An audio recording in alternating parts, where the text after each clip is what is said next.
kindness, patriotism, bravery. The bravery was incredible. Lindsay, they got off the helicopter and the bullets were flying all over the place. As you know, one of the helicopters got hit pretty badly, but we got everything back. Got everything back and nobody killed. The next question is who's in charge of Venezuela right now? Have you spoken to the newly sworn in president there, Rodriguez? And what are your thoughts on the entire situation when you said the U.S. would run Venezuela? We're dealing with the people. We're dealing with the people that just got sworn in. And don't ask me who's in charge because I'll give you an answer and it'll be very controversial. What does that mean? It means we're in charge. Have you spoken with her? We're in charge. Have you spoken with her? No, I haven't, but other people Do you want to? Yeah, at the right time I will. Did the U.S. give Delcy Rodirguez any guarantees in exchange for cooperating No, with your administration? but she's cooperating. Are you going to demand free and fair elections in the short term in Venezuela? Well, it depends. What you're talking. We have to do one thing in Venezuela, bring it back. It's a dead country right now. It's a country that, frankly, we would have been, if I had lost the election, we would have been a dead country. We would have been Venezuela on steroids. Venezuela right now is a dead country. We have to bring it back, and we're going to have big investments by the oil companies to bring back the infrastructure. And the oil companies are ready to go. They're going to go in, they're going to rebuild the infrastructure. We built it to start off with many years ago. They took it away. You can't do that. And you can't do that with me. They did it with other presidents. How soon do you think an election can take place in Venezuela? How soon can an election take place? Well, I think we're looking more at getting it fixed, getting it ready first, because it's a mess. The country is a mess. It's been horribly run. The oil is just flowing at a very low level. Much lower than, even if it was badly run, it should have more income, more oil than what they're doing. So we're going to have the big oil companies go in, and they're going to fix the infrastructure, and they're going to invest money. We're not going to invest anything. We're going to just take care of the country. We're going to cherish the country. We're going to take care, more importantly, of the people, including Venezuelans that are living in our country that were forced to leave their country. And they're going to be taken very good care of. Yes, ma'am. Have you spoken with the oil companies about Yes. going into Venezuela? I have. Which ones? Have you received any commitments? All of them, basically. Any commitments from the oil companies? They want to go in so badly. Did you speak with them before the operation took place? Yes. Did you maybe tip them off about what Before and after. And they want to go in, and they're going to do a great job for the people of Venezuela. And they're going to represent us well. What happens But the infrastructure is rusty, rotten, most of it unusable. It's old, it's broken. You see pipes laying all over the ground. Nothing's been invested for years. Chevron's in, as you know, they've done a good job, but even they haven't been in a position to invest money because they're at a month-to-month basis. What happens to this? They're only there because I wanted them to be there. Are there any contingencies in case the military in Venezuela is unhappy with the U.S. and the way it's running Venezuela? Do you guys have plans for anything? So Venezuela thus far has been very nice, but it helps to have a force like we have. We were ready for a second wave. We were all set to go, but we don't think we're going to need it. There's about $17 billion worth of oil reserves in Venezuela. More. Is that going to be? You mean trillion? And is that going to be Did you something? say billion or trillion? I said billion. You said 17 billion? It's much more than that. Okay, so what is going to happen to those reserves? Well, we're going to run everything. We're going to run it, fix it. We'll have elections at the right time. The main thing you have to fix, it's a broken country. There's no money. There's inflation. Like we would have had, if I didn't win this election, we would have been Venezuela on steroids. Lindsay would know that. You might say something on that because we were talking before. We would have had a doubling up of very bad things that cost us a lot of money, like welfare, frankly. We wouldn't have had jobs. And instead of having $18 trillion in, we would have had at least $5 to $10 trillion leaving the country. So our costs would have gone up, and all of the money we're setting a record. It's long broken. And that's it. That's after 10 months. We haven't included the 11th month yet. So we think we're going to hit over $20 trillion. The all-time record is 3 by another country known as China. About 10 years ago, they did 3. We're going to do close to 20 trillion. By the way, there has never been anything like this ever before. And it's all because of tariffs and the election, but it's because of tariffs. There was a time. Without tariffs, we wouldn't have 10 cents being invested. There was a time back in 2016, I remember your RNC speech, and you were saying that regime change and nation building. Where? Now, following the capture of Maduro over the weekend and the end of his horrific regime, the question remains, who will succeed the brutal dictator and bring much-needed change and freedom to the country? One name making headlines is Venezuela's opposition leader, Maria Corina Machado. Remember, she rose to prominence after winning the independently run opposition presidential primary with more than 92% of the vote before Maduro then dictated that she be taken off the ballot. Now, that was only back in 2023. In the hours following the successful raid and the arrest of Maduro, Machado posted on X saying, quote, Venezuelans, the hour of freedom has arrived. Now, remember, upon winning the 2025 Nobel Peace Prize, Maria dedicated that prize and award to President Trump. She said on X, quote, in part, I dedicate this prize to the suffering people of Venezuela and to President Trump for his decisive support of our cause. But that is far from the only praise she has given President Trump. Now, following his decisive victory against Kamala Harris, she congratulated the president, promised that the rightful democratic government of Venezuela would be a reliable ally to the U.S. Now, she was also quick to thank President Trump for his, quote, firmness and determination in upholding the law after Maduro was ousted. In fact, since he won in November of 2024, Maria Corina Machado has thanked President Trump and his support and commended his resolve to help the people of Venezuela many, many times, publicly and on X and elsewhere. She joins us now for an exclusive interview. Maria, it's good to see you again. How are you? I'm fine, and I want to thank you, Sean, you personally and Fox News for the incredible support you have given throughout all this long journey for the cause of democracy of our people in Venezuela. Let's go back to 2023. You won 92% of the vote to be the opposition leader. Maduro prevented you from being on the ballot. How was he able to do that? Well, because they absolutely control the judiciary system and also the electoral council. So it was a miracle. Everybody told us it was impossible to carry independent elections in a primary process. And we were able to bring the country together to carry these elections organized by civil society with millions of people participating. And the fact is that cowardly, he feared us, he feared me, Maduro, so he thought that by banning me, he would stop us from winning. But exactly the opposite happened. Edmundo González Urrutia standing in my place, and we moved all around the country and managed to bring a country together and defeated Maduro by a landslide with incredible under extreme conditions, unfair conditions, Sean. Well, that was the person that replaced you and that you're very close to. But let me go back and talk about it. You stayed in the country, but you were hiding within your country until you went to receive the Nobel Peace Prize. And I want you to tell us, you never went back at that point. Did you not go back because you feared for your life? And tell us, I mean, it's not very usual that people will dedicate the Nobel Peace Prize to the leader of a different country and say publicly, he deserves this more than I do. But you did that. Let me be very clear. As soon as I learned that we had been awarded the Nobel Peace Prize, I dedicated to President Trump because I believed at that point that he deserved it.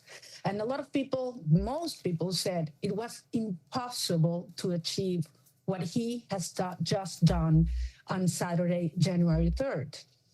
So if I believed he deserved it on October, imagine now. I think he has proven to the world what he means. I mean, January 3rd will go down in history as the day justice defeated a tyranny. It's a milestone, and it's not only huge for the Venezuelan people and our future, I think it's a huge step for humanity, for freedom and human dignity. Have you spoken with President Trump since then? I spoke with President Trump on October 10th, the same day the prize was announced.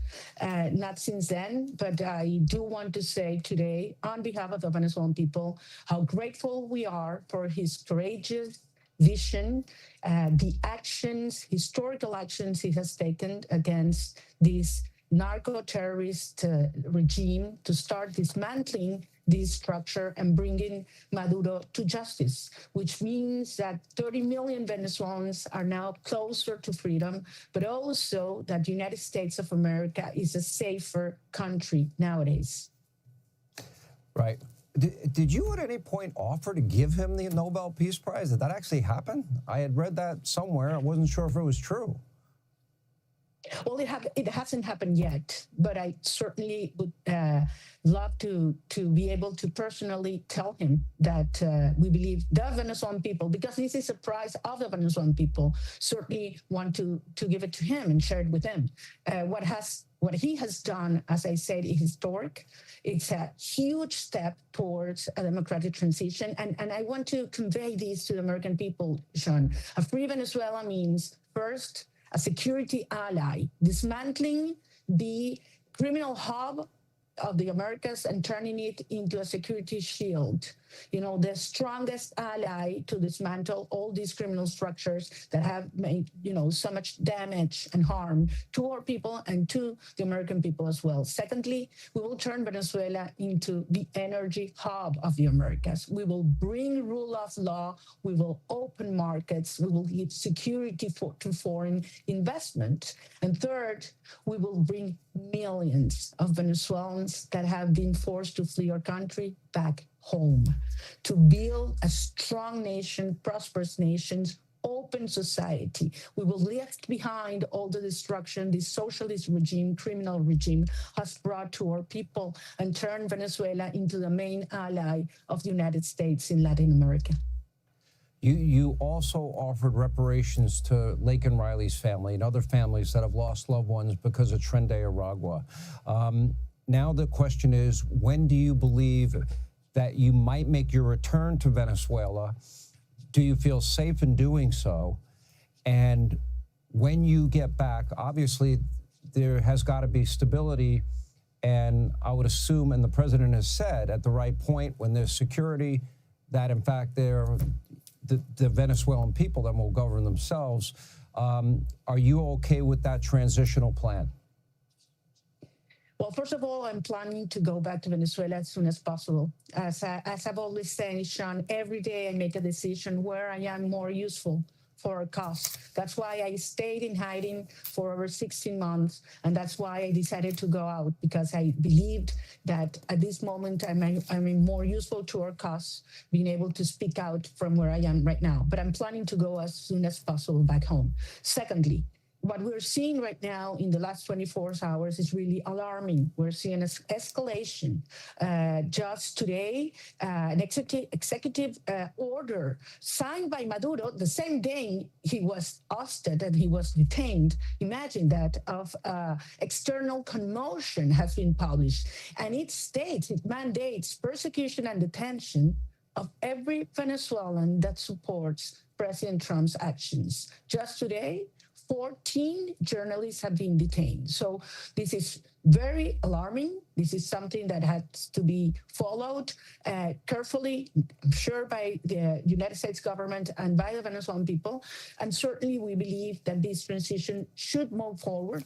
Delcy Rodirguez, as you know, is one of the main architects of torture, persecution, corruption, narco trafficking. She's the main ally and liaison with Russia, China, Iran. Certainly not an individual that could be, trusted by international investors, and she's really rejected, repudiated by the Venezuelan people. So we move forward, and as you mentioned, and we won an election by a landslide under fraudulent conditions. In free and fair elections, we will win by over 90% of the votes. I have no doubt about it. Maria Corina. Here with more, the Attorney General of our country, and that is Pam Bondi. Madam Attorney General, great to have you. Let's talk about something called Article 2. Let's talk a little bit about the law, the charges, and let's go through those people, those critics that don't like the fact that Donald Trump did this and say he did not have the authority or he needed to go to Congress. You say what? Sean, this was well within the president's Article 2 powers. It was a law enforcement function to arrest indicted individuals in Venezuela. Our military pulled off a flawless execution of that. It was amazing. And, Sean, America and the Western Hemisphere is safer tonight. The charges, Maduro and his wife are charged with directing, and it's just an indictment now, they are charged with directing the murders, kidnappings, assaults of anyone who stood in their way and also anyone who tried to stop their drug business. They are also charged with bringing tons of drugs into this country. Nicolas Maduro, is charged with over hundreds and hundreds of tons of cocaine flowing into our country. And he's charged with working with not only TDA, but also Sinaloa, all the cartels in Mexico, Colombia, and Venezuela. And what that means, Sean, is we know that this monster released countless defendants, prisons, insane asylums into our country. It's not just about drugs. The president saved thousands, countless lives tonight, countless lives in the drug trade. But he also protected Americans from the TDA members who Maduro let into our country, forced into our country, opened his jails, opened the insane asylums to come into our country. Look at Laken Riley. Look at Claritha Daniels. Look at Jocelyn Nungray. All of them killed by TDA members. It's horrific, and it is going to stop. Donald Trump said he will make America safe again, and he stood by his words, thanks to the help of Secretary Rubio, our intelligence community, and our great men and women in the military. And those two tonight are in the Southern District of New York, and Jay Clayton is prosecuting them. Let's talk about the case of Noriega and talk about the comparisons, if you will. It took about, my memory serves me well, it took about 20 months for that trial to begin, and then he was found guilty and then sentenced to 40 years in prison. And he eventually died in a jail from his home country, where he was transferred first to France, then to his formerly home country. Let's talk about this case, the similarities, the charges, and most people want to know, obviously they want to know this is going to stick. What can you tell us about the case against him? Sure. They are in the Southern District of New York right now, and let me tell you, everything else is still on the table, not only with them, but with other defendants who are charged. We unsealed an indictment charging them with what I said, the 4 counts, Maduro with 4 of the counts. She's charged with 3 of the counts. Other co-defendants, Nino Guerrera, who's head of TDA, is charged. Nicolas Maduro's son is charged. Cabello is charged. Other people are charged, but the 2 of them are in New York right now to face justice, but they could face charges other places. Nothing else, nothing is off the table, Sean. These people must remain behind bars. They are responsible for the loss of so many lives, and these aren't street-level drug dealers. They are narco traffickers. I appreciate you being with us tonight. I know you had a tough day, and you had a murdered trooper's funeral today who left behind a wife and a 1-year-old. You were at that funeral, is that correct? Venezuelan-American journalist Mariana Atencio joins us now. Thank you very much, my friend, for joining us. I know how much in demand you are, and this is a big moment. You heard my conversation with Guaido, which is, okay, his point is, this is a bad guy. I wanted him gone. I don't care who did it. I don't care how it happened. Now we have a chance. How widespread do you think is that thought, that it doesn't matter how it happened? Now we have a chance? Chris, firstly, I want to thank you for the platform, because one of the major criticisms that I have about the mainstream media coverage of the story is the lack of Venezuelan voices on shows. And every time they show anti-Maduro protesters, there's not a single Venezuelan in the crowds of protesters that they're showing. So I commend you for that, my friend. And then in terms of almost all Venezuelans elated that we got this tyrant out, I would say 99.9%.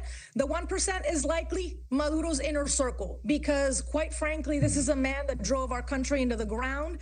This is a man that terrorized hundreds of thousands of people and led to one of the biggest humanitarian crises and refugee crisis in the world. And I was watching your intro in the beginning of the show about why this guy and not other bad actors around the world.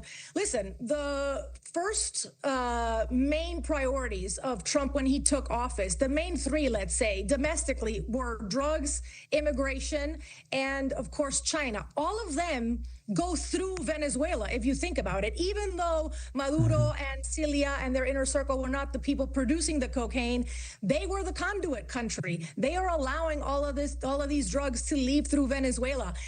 None of these bad actors is a 2.5-hour flight from Miami. And then none of these bad actors provoked a crisis of 8 million people literally leaving their home country, me and my family included, which ended up causing a massive migration problem, not only in the United States, but throughout our entire hemisphere. So in that regard, this is kind of like the compounding of reasons as to why Maduro. And then, of course, you have all of these charges, Chris. I'm just itching to see what will come out, because we Venezuelans, I've been covering this government or this regime rather, for the past 15 years. We know that they have imported expired medicine. We know that they have given babies cement that was camouflaged as milk. We know that they are responsible for the most horrific human rights violations, but that's just what we know. This is just the tip of the iceberg. And we're going to see in this trial in the next year what exactly comes out from Maduro and Cilia Flores. Well, Mariana, as you heard me speaking with Guaido, News Nation's not going to go away. For all the reasons that you mentioned, and some that are yet to be introduced into the dynamic, the place and the people should matter. And as it moves forward, whether you're doing it from here or from there or both, I'm a call away. And you'll have a platform here to make the case so people know what is right and what is wrong. Thank you for taking the opportunity, and good luck for you as a journalist, but also as a Venezuelan, for you and your family.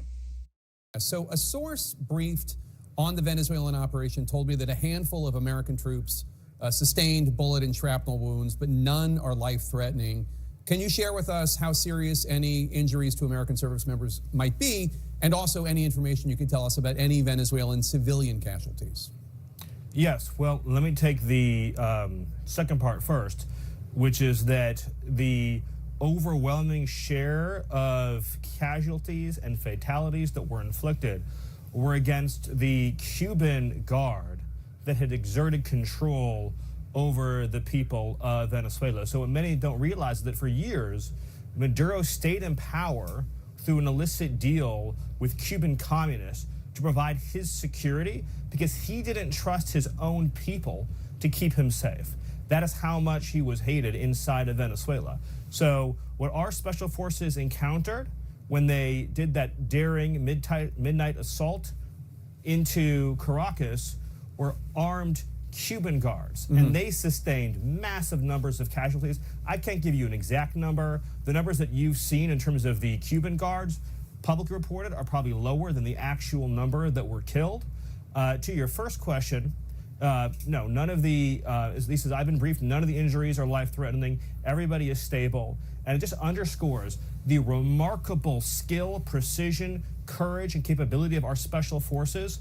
And I wanted to set the table one more time for your audience. I'm sure you've talked about it at length already, but the United States of America launched an assault force into Venezuelan territory, which has sophisticated air defense systems, which has sophisticated surveillance systems, which has weaponry that they've received that can take out planes and helicopters from our foreign adversaries that they've been stockpiling for years in anticipation of the possibility of such an action. Right. Maduro was staying in a military fortress. In other words, since the United States had started amassing this armada under President Trump's leadership and direction, he'd increasingly narrowed the scope of his own movement. He was sleeping in a fortress. Yeah, and so a we remarkable... flew into Caracas. Yeah. These special forces engage in direct gunfire with elite Cuban guards, and every single kill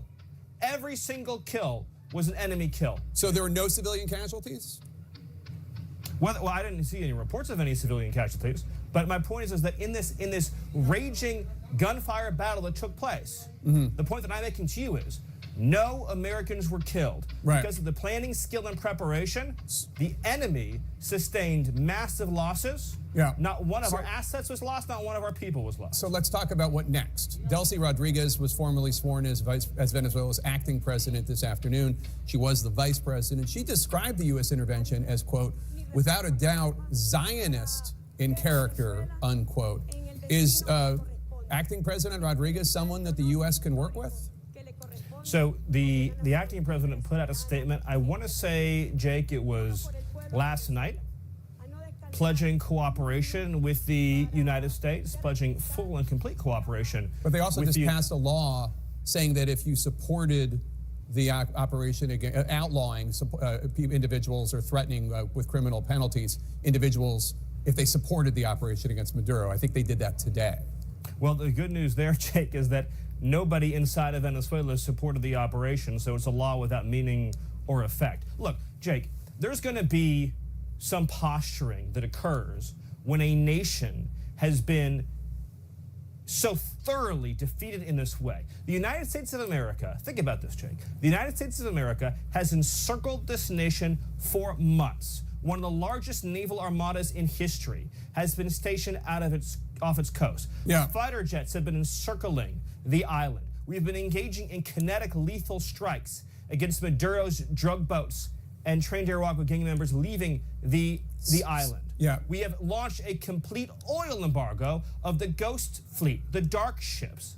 And now on top of all of that, right, Maduro is sitting in a jail cell in New York, as is his wife. So of course there's going to be, this is very important though, of course there's going to be some posturing. Okay. Without giving anything away, I want to be very clear. Very clear. The government has sent messages, this is such an important point, Jake, to the Secretary of State, to our senior U.S. government official negotiators. They have sent message after message making clear that they will meet the terms, demands, conditions, and requirements of the United States. Okay. And I want to be very clear about that, Jake. So let's, the question about who is now running Venezuela is one that even members of Congress who are big Trump supporters say they're not quite sure about. Senate Majority Leader John Thune told CNN's Manu Raju that he doesn't know what President Trump meant by his assertion that the U.S. is running Venezuela, and he said he needs more information. Can you tell us what the president means when he says, is acting President Delcy Rodirguez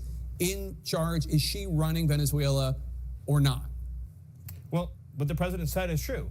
The United States of America is running Venezuela. By definition, that's true. Jake, we live in a world in which you can talk all you want about international niceties and everything else. But we live in a world, in the real world, Jake, that is governed by strength, that is governed by force, that is governed by power. These are the iron laws of the world that have existed since the beginning of time. But in terms of day-to-day operations in Venezuela, that is acting President Rodriguez, right? It's not some sort of American emissary. No, what I'm saying is, we'll keep going here, Jake, so I want to say what I'm saying and you'll follow up. But what I'm saying is just one level above that, which is that by definition, we are in charge because we have the United States military stationed outside the country. We set the terms and conditions. We have a complete embargo on all of their oil and their ability to do commerce. So for them to do commerce, they need our permission. For them to be able to run an economy, they need our permission. So the United States is in charge. The United States is running the country during this transition period. If that's now, true, obviously that doesn't mean that President Trump is setting the bus fare schedule inside the country. So doesn't mean that President Trump is assigning the K-12 curriculum in the country. The indictment that the president and the military were acting on from 2020 was of 6 people. 2 of them were seized on Saturday by our special operators. There are 4 other individuals indicted who remain in Venezuela. Is the U.S. demanding that they be turned over? One of them is Maduro's son. One of them is a former government official. One is a current government official. And one of them is the head of Tren de Aragua, as I'm sure you know. Are they going to be turned over if President Trump is, in fact, running Venezuela in the way you described? Well, I don't want to, obviously, you know, we have to balance here, Jake, which I think you more than most understand. We have to balance between, of course, what I can say to you publicly versus very close-hold conversations that might be happening privately. And I know you understand and respect that. But I'll answer the question in this way. There might be individuals who are fugitives from American justice that could become part of a future conversation. But it's also true that for government leaders inside of Venezuela, as the president has said, right, we want an interim government that will respect the interests of the people of Venezuela, that wants a good, peaceful, secure future for Venezuela. So I would just say it this way. For those who may be indicted, the best choice they can possibly make is to be part. Venezuela's Supreme Court has ordered Vice President Delcy Rodirguez to assume the powers and duties of the acting president. The order was announced just last night after the court determined that Maduro can no longer exercise his functions as president. Rodirguez has demanded Maduro's release. As CNN's Paula Newt reports, she struck a defiant tone on her first day leading the country. Just hours after the dramatic extraction of her president by U.S. forces, Venezuelan Vice President Delcy Rodirguez was the picture of defiance. Surrounded by regime loyalists, she called the U.S. operation barbaric, declaring Nicolas Maduro is the only president of Venezuela. Known to many in the country simply as Delcy, Rodirguez has been an influential and reliable regime enforcer for nearly 2 decades. She began in the government of Hugo Chavez, faithfully implementing the tenets of Chavismo, the nationalist populist movement that brought the Venezuelan economy to its knees. When Chavez died in 2013, she remained an assertive voice within President Maduro's government. Uncompromising in her rhetoric, she vilified the Venezuelan opposition and frequently warned the country about the threat of foreign intervention. Crucially, as energy minister, she also has been a steady hand in funneling Venezuela's dwindling energy revenues to the regime. Seen here last month with state workers, she says, "We have something to tell Mr. Trump. Venezuela doesn't owe the U.S. anything." And yet, Rodirguez has for many years been sanctioned by Canada, the EU, and the United States. CNN attempted to question her in 2016 after a CNN investigation uncovered a scheme to illegally sell Venezuelan passports out of the country's embassy in Iraq. Rodirguez, then the foreign minister, refused to comment to CNN on every occasion. In keeping with her political pedigree, Rodirguez has a less than subtle message for the Trump administration as she demanded Maduro's release. Her involvement in any future transition in Venezuela will be challenging. Paula Newton, CNN.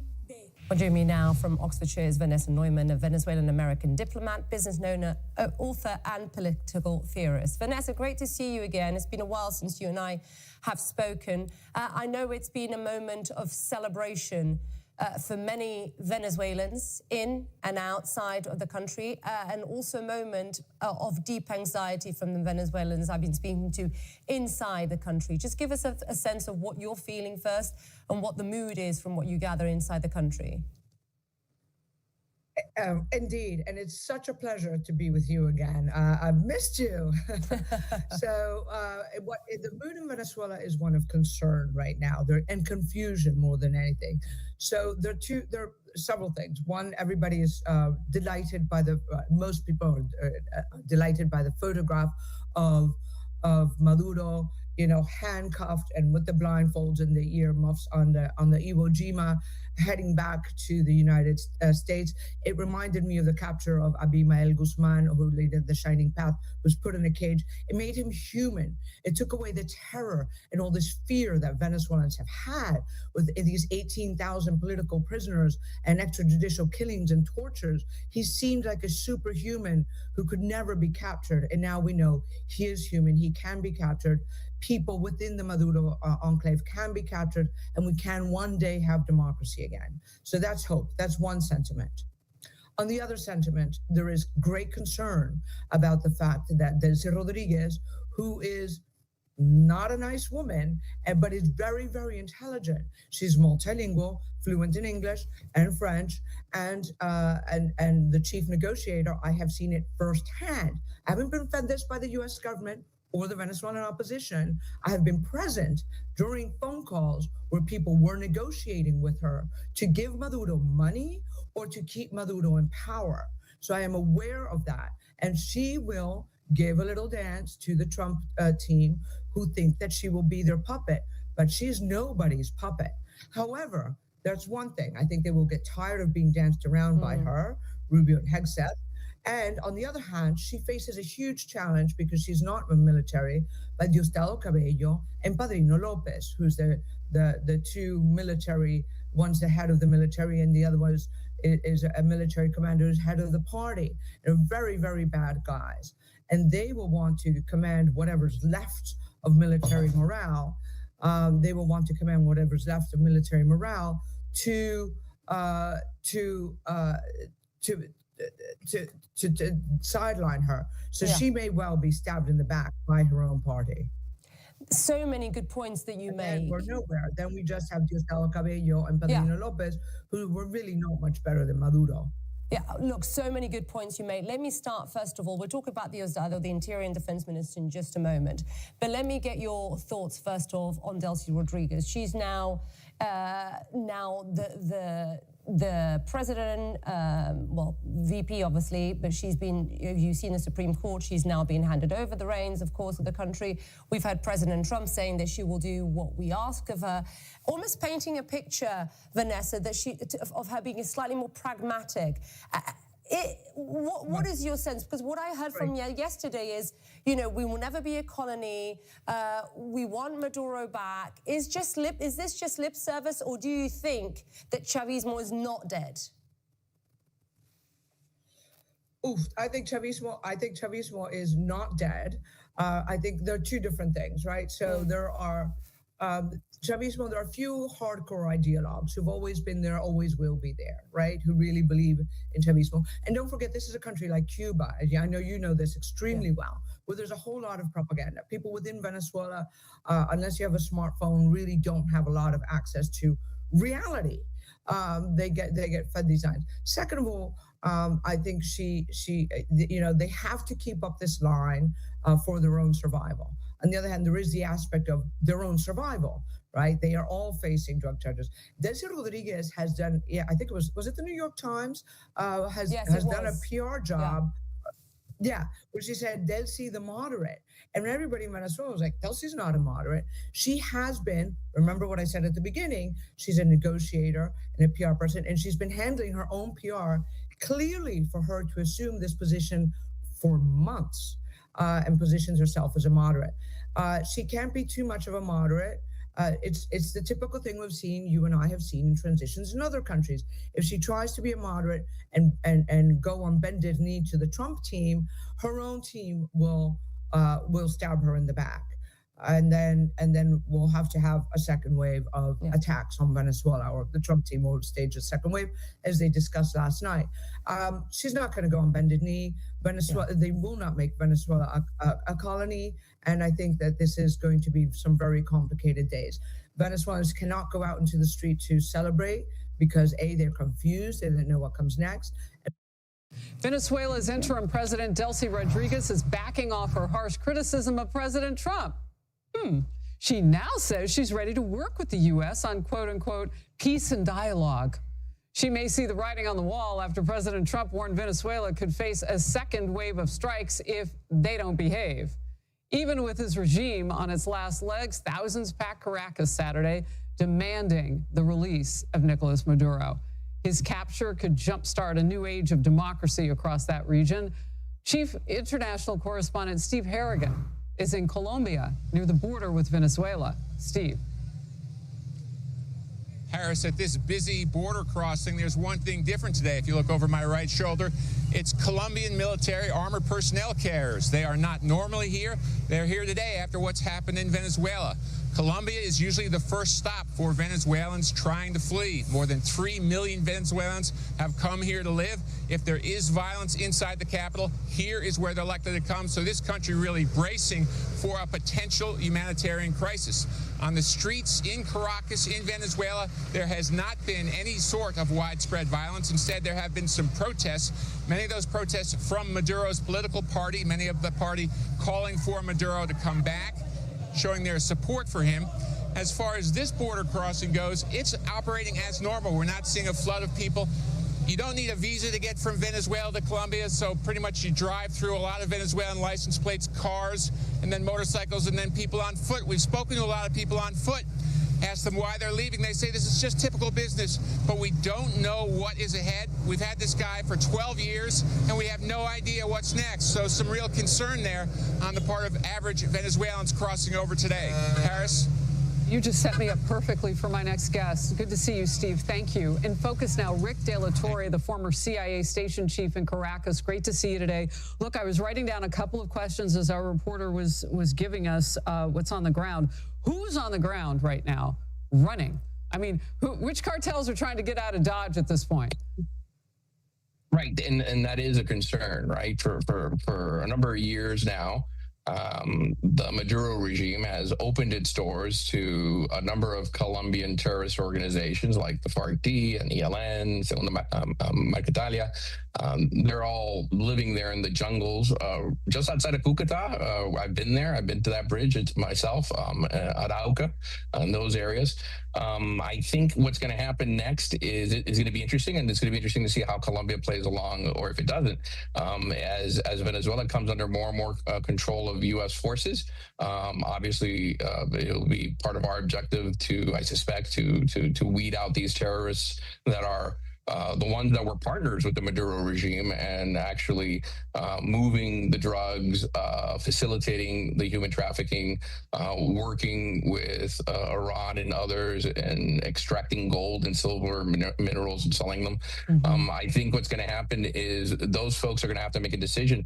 Are they going to want to face U.S., the United States Department of War, or are they going to cross the border back into Colombia? And if they try to cross the border back into Colombia, what's Colombia going to do about it? Gosh, there's so many different ways I want to go. So I'm going to whittle it down to this for my next question. How much help will be needed on the ground in Venezuela to keep the peace? I mean, from what you just said, you're going to have fighting factions, and people are going to get caught in between that. The president mentioned in recent days that maybe some sort, he didn't give details on this, of presence of U.S. military on the ground there. From your estimation, having been there, what does it take? You got a country to run. He says he's going to do that. What could that look like? Well, I think the good news is, and those that keep making these, in my opinion, false claims that this is another Iraq or Afghanistan, let's keep in mind, there's very few, if anyone, in Venezuela who's willing to lay their life down and be a martyr in any way, shape, or form for Maduro and his politics, right? It's not ideology. Most of the military are poor conscripts that have not been paid or fed. They're more interested in going back to their home villages and just living their lives. The only folks that were really benefiting from this were the generals in some of these far out Wild West kind of areas. So Maduro has never really had a lot of control, full control of some of those areas. He certainly benefited from the kickbacks and the money that his generals were giving him from the Cartel de Soles. But so this is an area that it truly is the Wild West in the jungle. And I'm not exactly sure how we're going to play in that, if we'll even play at all. As for what kind of boots on the ground, and I use that term very, very loosely, I think certainly there's a role for civil engineers and others to play in infrastructure, in kind of making sure that the lights are on, the gas is working, those kinds of things. But I don't see the kind of occupation type forces that some are painting. Yeah, I mean, look, it becomes politics at some point, right? That's why certain people will say those things really, really quickly. You've been on the ground, no doubt you made friends there. The best kind of intelligence in that type of arena is human intelligence. What would you say to the people of Venezuela today? It's a great day to celebrate, and they know this, right? You've seen it everywhere. I think they're a little confused by some folks who tell them that they're worried for them, or this is bad news in some way, or that we apologize for on behalf of the United States. They're looking at them like, you're nuts. We've been wanting this for well over 20 years. They went from being one of the wealthiest nations in our hemisphere to being one of the poorest, and now there's their opportunity to join the real world again. Hope. Rick De La Torres, thank you very much. Good to have you on the program. I'm Steve Ducey. I'm Brian Kilmeade. And I'm Ainsley Earhart. And click here to subscribe to the Fox News. With Venezuelan President Nicolas Maduro now in U.S. custody facing federal charges, President Trump has made clear he has big plans for U.S. energy companies taking control of Venezuela's rich oil supply. Venezuela has some of the largest proven oil reserves in the world, though it only accounts for about 1% of the world's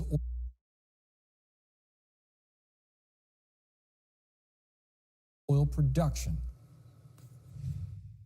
Venezuela right now is a dead country. We have to bring it back, and we're going to have big investments by the oil companies to bring back the infrastructure. And the oil companies are ready to go. They're going to go in, they're going to rebuild the infrastructure. The oil is just flowing at a very low level, much lower than, even if it was badly run, it should have more income, more oil than what they're doing. So we're going to have the big oil companies go in. They're going to fix the infrastructure, and they're going to invest money. Right now, what we want to do is fix up the oil, fix up the country, bring the country back, and then have elections. CNN's Brian Todd joins us now with a closer look. Brian, obviously a very resource-rich country. Yes. I mean, look at this, Boris. The largest oil reserves in the world by far, 303 million barrels. The next closest to them is Saudi Arabia with, I think 267 billion barrels. They outnumber everyone in that resource by a lot. They have 1/5 of the world's global reserves. And to let you kind of give it some perspective here on how they're underperforming with that vast oil reserve, take a look at this. This is their oil production since Nicolas Maduro took power in 2013. You see it there. Now, before that, and even before Hugo Chavez took power in 1999, they were producing more than 3 million barrels, about 3.5 million barrels per day before Hugo Chavez takes power in 1999, okay? It goes steadily down in the 2000s because of sanctions and other things. Maduro takes power in 2013. Now, oil prices take a hit the next year, so that's part of the reason that they decline. But it's also, of course, his alleged mismanagement of the oil supply and a lot of other factors. Sanctions also play a part. Now, in 2019, that is the year that Donald Trump, in his first administration, placed restrictions on Venezuelan oil exports to the U.S. So that hit them hard. It went down then. They hit rock bottom in 2020 with the pandemic.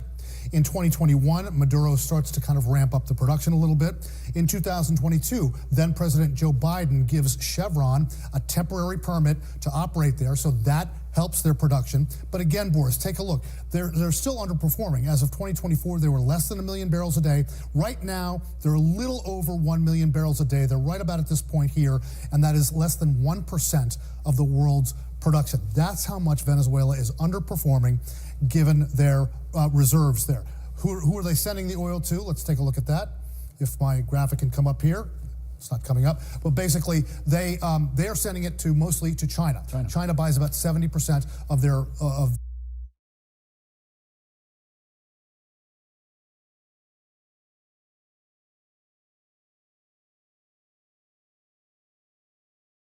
Venezuela's oil. The U.S. buys about 25% of it. That's all due to Chevron's production there.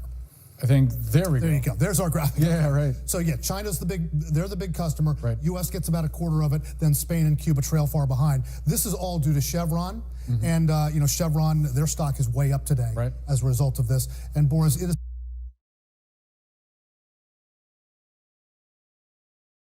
taken a massive toll on the economy overall. Take a look at that. Last October, inflation in Venezuela was at 270%. That is by far the highest in the world. And look at where it's projected to be in October of this year. And again, all because of the mismanagement and the alleged corruption of Hugo Chavez first and Nicolas Maduro, his acolyte, who became president in 2013. Brian Todd, thank you so much for bringing us that context. CNN's Omar Jimenez and Laura Coates joining us now from live outside the court. You were both in the courtroom. So, Laura, walk us through, first of all, what you saw, what you heard in those moments. What an extraordinary moment. Nicolas Maduro appearing in a Manhattan courtroom with his wife, proclaiming to still be the president of Venezuela, and she the first lady. They had on headsets to have translation available to them. They spoke in Spanish, and at the first available opportunity for Nicolas Maduro to address the court, essentially to say his name, he said instead he was a prisoner of war, that he was in fact Nicolas Maduro Moro, that he'd been taken from his home, captured from his home, the judge interrupting him to say that there will be time to talk about the legality of his taking, as well as any motions he wanted to raise. But for now, I just want to know if you, in fact, are Nicolas Maduro Moro. He said that he was, and also that he was innocent and had not committed any of these crimes. He was almost stoic, Omar, as you saw him in there. He was very, very confident and self-assured. He had some difficulty sitting down in his chair, having to brace himself continuously when he would try to sit down. You note when he was walking on that,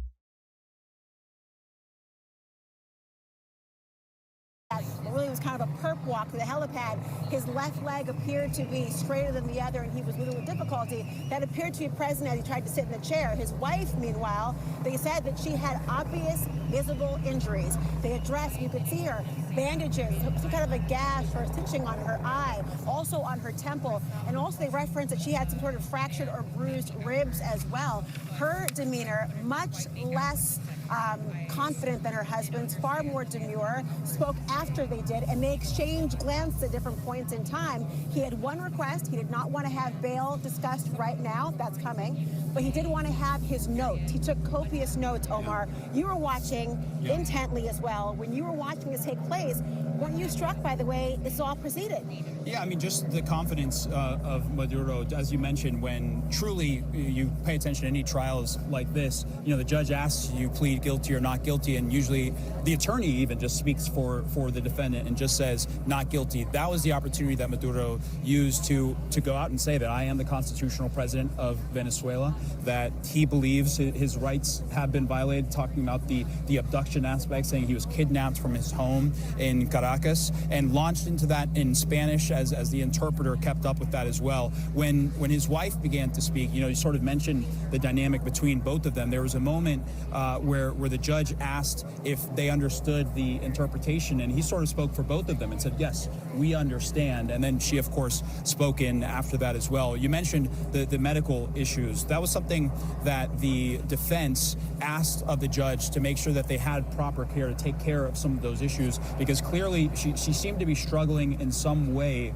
whether it was swaying a little bit, as was relayed by one of our team members, dipping her head at different points, and then, of course, as you mentioned, Maduro appearing to struggle to stand up and sit down.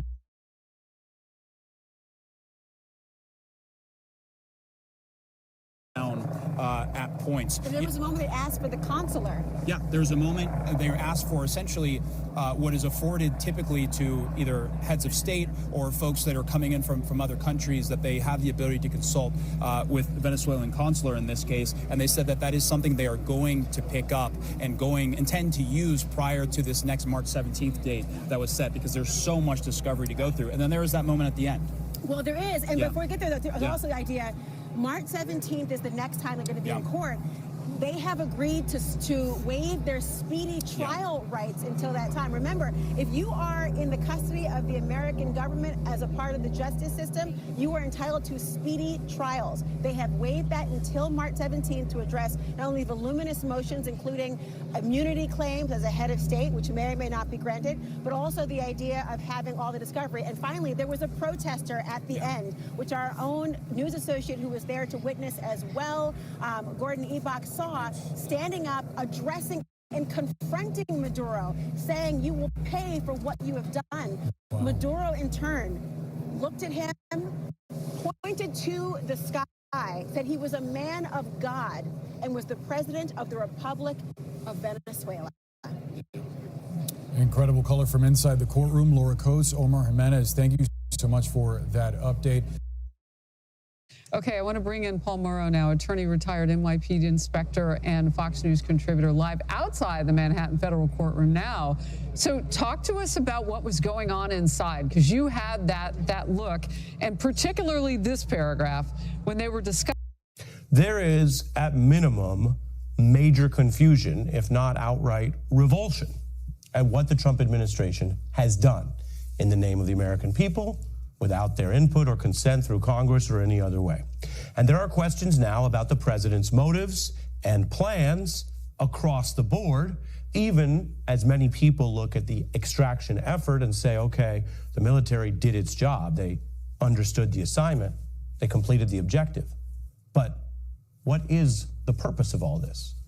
Well, we begin with what's happening today, of course. This morning, Maduro and his wife were in federal court in the United States after that extraction that made so much controversial waves and attention across this weekend. Surely you watch the news, you've heard about it. So you're looking at the courtroom sketches that would be like any other case, except this is not like any other's case. We can tell you Maduro and his wife pled not guilty to a set of charges that have basically been developed over the years in the United States under multiple justice departments, and that includes narco-terror and drug trafficking.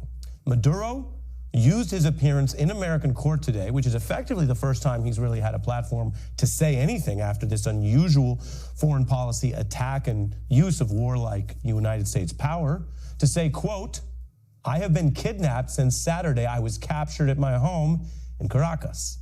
A helicopter transported Maduro and his wife from where they were being held in federal custody in a Brooklyn jail this morning. Well, Ari, there's an element of fantasy to all this. I've spent a lot of time in Latin America since I was in my 20s. I know a great deal about Colombia, Ecuador, Peru, Venezuela. It's an astonishing situation. We should take note, it was a remarkable military operation. Audacious, complex, achieved surprise. They got 2 targets out of the country without getting them killed.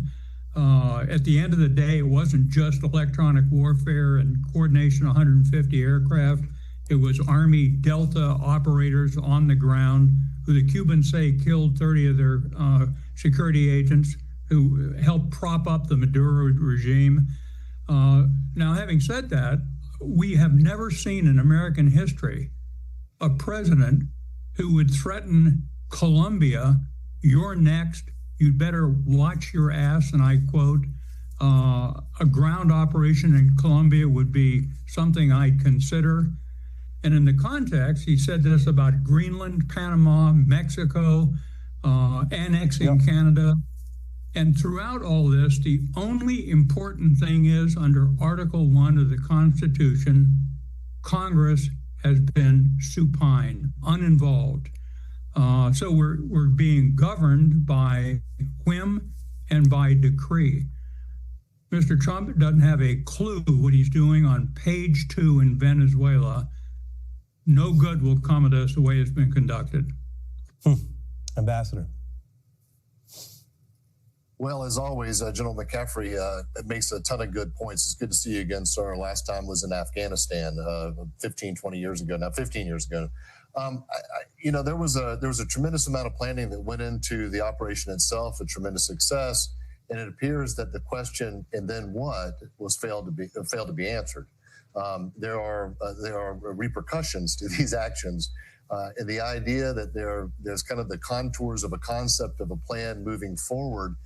They used earlier, Ari, the term regime change. This is the same regime with different leadership. There's no change here. I know Delcy Rodirguez, and we left behind, I know her well, she and her brother, and we left behind Diosdado Cabello, who's a very bad actor, frankly. And then you have Vladimir Prigino Lopez, who's been in charge of the military since the crustacean period, right? He's been there forever. So you've got a group of people there. You have these different power bases there. And if the idea is that somehow we're in charge, I would just merely suggest that, well, there are 900 political prisoners still in the country. There are wrongfully detained Americans still being detained. I don't see us being in charge. And if the idea, I don't know what the objective is. For me, the objective is restoration of democracy. There was an election last year that was won by Edmundo Gonzalez. It has been very destabilizing what Maduro has wrought to the region. But if the idea is that this is somehow going to become an economic play, I don't see, as you rightly pointed out earlier, boardrooms saying, yeah, we're going to put more money into Venezuela when it's the same exact regime in charge. No independent judiciary, no sanctity of contract. I wonder how we're going to reach the objective, if that's the objective. Yeah, and Ambassador, I'll read from what you wrote. Without significant security forces on the ground, which again goes to what we've learned from past follies, it's hard to see how a failed state, riddled with illegal armed groups and foreign terror organizations, will somehow remain stable merely by removing a deeply unpopular dictator, Ambassador. Oh, without a doubt. Right now, what we're going to be asking Delcy Rodirguez to do things that at some point are going to come up against the hard wall of reality of what Diosdado Cabello doesn't want to have happen. I'll give you a vignette. In 2018, a member of Congress visited Venezuela while I was there, met with Maduro, and someone I knew, a local councilman, Fernando Alban, was thrown off the 10th floor of the Helicoide, which is the torture center that was run by Diosdado Cabello. Clearly doing that to tell Maduro, don't negotiate with the gringos without me. This is the kind of person this is. So if you imagine at any point in time, Delcy Rodirguez gets out of line, he can play spoiler because he controls the security services in the country, as well as the criminal network and gangs that run and threaten and intimidate political opposition actors. Yeah. General McCaffrey, this is one of those shockwave events that even though there was a buildup, both in the region, as the ambassador was discussing, and around the world in the United States, people are still coming out of this weekend going, whoa, I guess this is what we're doing now. And so it would seem that in the days ahead, it's going to be very important for Americans to learn and understand what's being done in their name and whether they want more of this or not.